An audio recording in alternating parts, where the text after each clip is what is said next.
Kak. Ala rekam.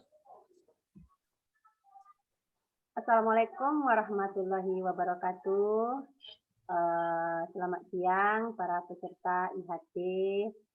Pada hari ini berjumpa kembali dengan Ibu Elvi Misrita. Pada hari ini kita tetap mengadakan pelatihan IHT seperti kemarin. Baiklah Ibu-Ibu, sebelum kita mulai, mungkin kita berdoa dulu sejenak agar acara pelatihan kita di hari ini berjalan dengan lancar. Berdoa dimulai.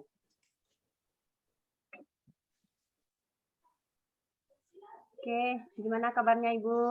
Bu Nur, Bu Yeti, Bunda Desti, gimana kabarnya? Apakah pada pertemuan kali ini merasa senang atau mungkin kurang semangat ya? Karena alhamdulillah senang Ibu. Ya Bu Nur. Baik, untuk permulaan mungkin Ibu bisa memberi semacam penyemangat. Ada sebuah lagu yang mungkin bisa nanti kita ikuti bersama. Oke, mau ikut ya? Yuk Bu Yati, Bu Nur, Bu Desti, ya, Bu. Semangat. Mana semangatnya? Iya Bu. Oke. Sambil tepuk tangan ya. Iya Bu. Ayo kawan berkumpul. Berkumpul kita di Zoom meeting. Ayo kawan berkumpul kita di pelatihan. Tepuk tangan,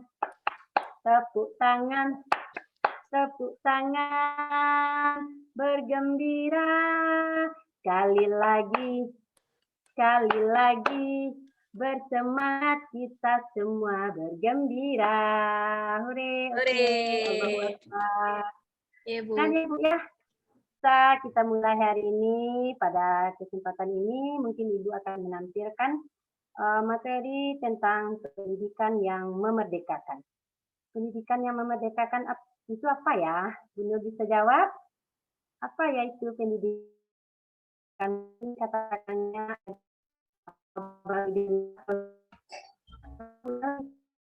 kami belum tahu Ibu apa itu Merdeka Belajar Bu. Mungkin ini hal yang baru juga bagi kami. Iya Bu Nur, ya memang hal yang baru. Pendidikan merdeka belajar, pendidikan yang merdekakan atau merdeka belajar. Oke, kita belajar dari filosofi pendidikan Ki Hajar Dewantara. Intinya pendidikan merdeka itu berdaya upaya dengan sengaja untuk hidup tumbuhnya budi pekerti dan badan anak dengan jalan pengajaran, teladan, dan pembiasaan. Jangan disertai dengan perintah ataupun paksaan. Oke, di sini kita bisa lihat bagaimana itu pendidikan yang sesuai dengan filosofi Ki Hajar Dewantara yang menerapkan kepada anak-anak kita.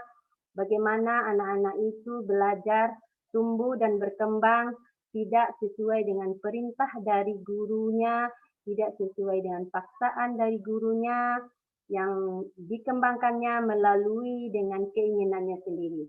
Jangan sekali-sekali kita sebagai pendidik ataupun guru, kita perintah anak kita atau kita paksa anak kita dengan kegiatan yang telah kita sediakan. Mereka pun tidak menginginkan itu. Mereka ingin dengan kegiatannya sendiri atau dia ingin berkembang dengan sendiri.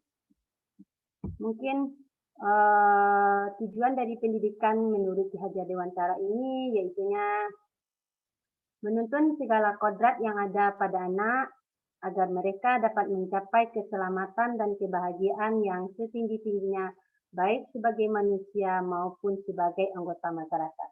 Nah, di sini kita bisa melihat betapa anak itu merdeka nantinya. Bagaimana dia bisa bahagia setinggi-tingginya sebagai manusia maupun sebagai anggota masyarakat. Ki Hajar Dewantara juga mengatakan bahwa pendidikan itu berhamba kepada anak. Oke, Bu Nur, apa itu berhamba kepada anak, Bu Nur? Kita menyerah ya Bu dengan keinginan anak atau bagaimana Ibu? Kami mohon penjelasannya. Oke, berhamba. Terima kasih Bu Nur. atas responnya. Berhamba kepada anak itu bukan kita berhamba kepada apapun kehendak kita, anak kita ikuti, bukan itu. Tapi berhamba kepada anak, kita mengikuti apa kesukaan dan bakat anak yang ingin dia kembangkan di dalam dia mengikuti pembelajaran. Mungkin dia ingin, contohnya hari ini kita menyediakan permainan balok, tapi anak kita tidak ingin, anak kita ingin bermain yang lain. Apakah itu akan kita hambat? Apakah itu akan kita paksa anak kita untuk belajar bermain balok saja? Itu tidak mungkin. Kita biarkan anak kita bermain dengan mainan yang lain yang mungkin dia bisa berkembang dengan minatnya dan kebutuhannya sendiri. Lanjut kita, Ibu-ibu, lanjut kita kepada azas pendidikan Ki Hajar Dewantara. Azas pendidikan ini yaitu dasar pendidikan anak. Pendidikan diartikan sebagai tuntunan dalam hidup tumbuhnya anak-anak. Tuntunan dalam hidup bahwa tumbuhnya anak terletak di luar percakapan atau walaupun pendidikan hanya tuntunan saja, dalam hidup tumbuhnya anak, tapi pendidikan berhubungan dengan kodrat anak. Pendidikan itu berhubungan dengan kodrat anak itu sendiri.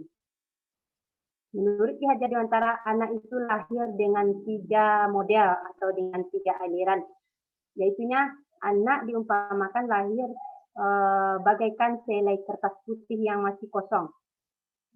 Kemudian anak lahir umpama kertas putih yang sudah ditulis. Dan anak lahir dengan sehelai kertas yang sudah terisi penuh. Dengan 3 bentuk aliran anak lahir ini, kita bisa melihat anak kita yang lahir dengan sehelai kertas putih yang kosong. Mau dibawa kemana anak ini? Mau diapain anak ini? Kemudian anak yang lahir dengan kertas putih yang sudah ditulis, anak yang sudah ada keinginannya mau dibawa kemana. Kemudian anak yang lahir dengan kertas yang sudah terisi penuh, mau diapain anak ini. Nah, mungkin seperti itu bisa ibu-ibu mengerti, Bu Yeti, Bu Nur, Bu Desi. Masih semangat? Dia ngantuk ya? Masih semangat, Ibu. Ya. Kemudian menguasai diri dalam pendidikan budi pekerti. Ya, pendidikan budi pekerti ini sangatlah penting sekali. Naluri budi pekerti merupakan pendidikan yang dilakukan oleh setiap orang terhadap anak pada umumnya hanya berdasarkan kebiasaan. Ingat, kebiasaan anak. Apa itu kebiasaan? Kebiasaan ini harus kita tanamkan kepada anak kita. Dari mulai anak kita lahir, mungkin sampai anak kita besar nanti, kebiasaan ini yang paling penting sekali. Contohnya kebiasaan anak kita menghormat kepada orang tuanya, kebiasaan anak kita selalu menghargai orang tuanya, selalu menyayangi temannya. Kebiasaan inilah yang sangat penting untuk pendidikan anak-anak kita. Lanjut kita kepada materi yaitunya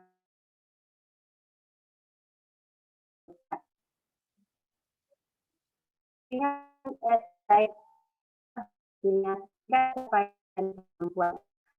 Ibu anak bekerja dan belajar dengan keinginannya, cuma menyediakan beberapa pembelajaran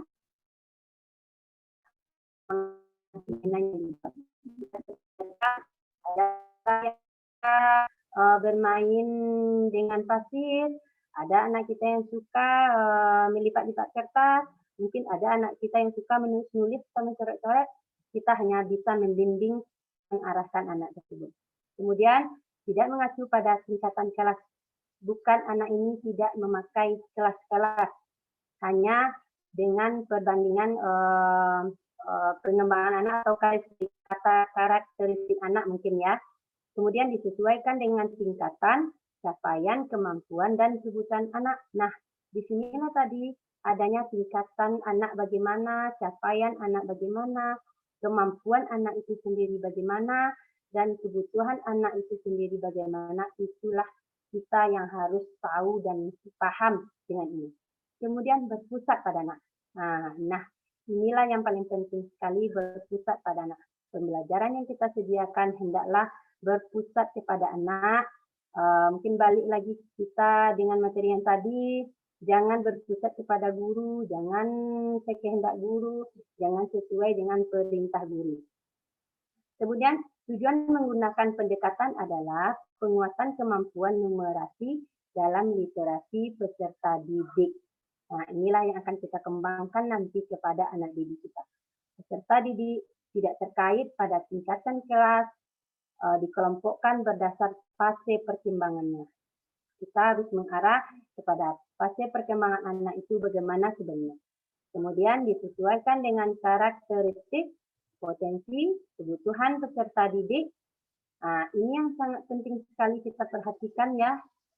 Bu Yeti, Bu Nur, Bu Desti, mungkin nanti kita bisa menjalankan, ibu-ibu bisa menjalankan nanti pada satuan pendidikannya. Kemudian kemajuan hasil belajar akan ditentukan berdasarkan hasil evaluasi pembelajaran. Disinilah tugas kita sebagai guru nanti di akhir pembelajaran kita menghasilkan evaluasi pembelajaran bagi anak kita. Di waktu kegiatan berlangsung kita mengamati anak kita, kegiatan apa yang dilakukan, kegiatan apa yang dikerjakannya, itulah tugas kita sebagai guru nantinya. Oke. Kemudian jika Anda merasa bahwa hal yang pertama yang perlu dilakukan untuk menerapkan pengajaran yang sesuai dengan capaian atau tingkat kemampuan peserta didik adalah mengenal peserta didik itu sendiri. Nah, itulah Bu Nur, Bu Yeti, Bu Desti, kita harus ingat sekali. Sebelum anak kita memasuki sekolah, kita harus mengenal peserta didik itu sendiri atau kita harus mengenal karakteristik anak itu bagaimana. Kalau kita tidak mengenal peserta didik kita, tidak mengenal karakteristik didik anak kita, tidak mengenal kita dan tidak mengetahui kita kebutuhan anak kita, bagaimana nanti kita mau memberikan pembelajaran pada mereka? Bagaimana nanti kita mau mempersiapkan kegiatan pembelajaran bagi mereka? Bagaimana nanti kita akan mengembangkan pembelajaran bagi mereka. Jadi kita sebagai guru ataupun pendidik yang paling utama sekali yang kita ketahui terhadap anak memang karakteristik anak itu, mengenal peserta didik itu, dan mengetahui kita kebutuhan anak itu bagaimana. Mungkin itu materi yang bisa Ibu sampaikan pada kesempatan kali ini. Mungkin kita bisa nanti setelah ini tanya jawab atau diskusi, atau mungkin ada ibu-ibu yang belum mengerti dengan materi yang udah Ibu paparkan tadi, boleh kita diskusi atau tanya jawab. Silahkan, ada yang mau bertanya dulu, Bu Nur? Ada yang mau ditanyakan atau sudah mengerti, Bu Nur? Iya, Bu. Halo. Berarti memang ya harus diperbarui ya, Bu ya. Masalah dengan Ya. Merdeka Belajar ini selama ini kan kita terfokus dengan LK-LK ya, Bu ya, kita berikan anak Iya. apa namanya? Semacam lembaran kerja gitu, kita suruh dia bikin ini, bikin itu. Jadi kayaknya rasanya adalah sedikit keterpaksaan untuk anak belajar gitu. Bu, malas Bu, saya nggak mau menulis hari ini gitu kan. Berarti memang harus kita terapkan ya, Bu, kayaknya Merdeka Belajar ini ya. Supaya mereka bakat mereka bisa kita gali serupa mungkin gitu ya, Bu. Ya, benar sekali Bu Nur. Mungkin tadi Ibu terlupa, memang betul Bu Nur, betul sekali penggunaan LK, lembar kerja anak ataupun majalah kita usahakan tidak lagi kita pakai pada anak kita. Karena apa? Kalau kita menyediakan pembelajaran dengan LK, anak hanya terfokus kepada satu kegiatan yang seakan memaksa dia untuk mengerjakannya. Padahal sebenarnya di dalam hatinya, keinginannya dia tidak ingin mengerjakan itu. Tapi karena perintah dari guru, nak hari ini kita mengerjakan kegiatan ini ya, nah dia merasa terpaksa padahal hati nuraninya dia tidak ingin mengerjakan itu. Kemudian majalah, di dalam majalah kan contohnya warna-warna, padahal dia ingin mewarnai sebenarnya, dia ingin membuat kegiatan yang lain, dia ingin berekspresi dengan yang lain. Nah, mungkin itu ya Bu, yang paling kita tekan mencoba dan di satuan pendidikan kita untuk menghilangkan yang namanya dan adalah kita menggunakan alat bahan bekas. Mungkin sekarang ada yang memakai ya, tidak ada yang memakai kan bisa berkembang dengan alat ya. Nah, saya kita tutup kegiatan hari ini mungkin udah banyak yang beristirahat nanti. Oke, Bu Nur. Assalamualaikum warahmatullahi wabarakatuh. Waalaikumsalam warahmatullahi wabarakatuh. Terima kasih Bu Elvi atas penjelasannya.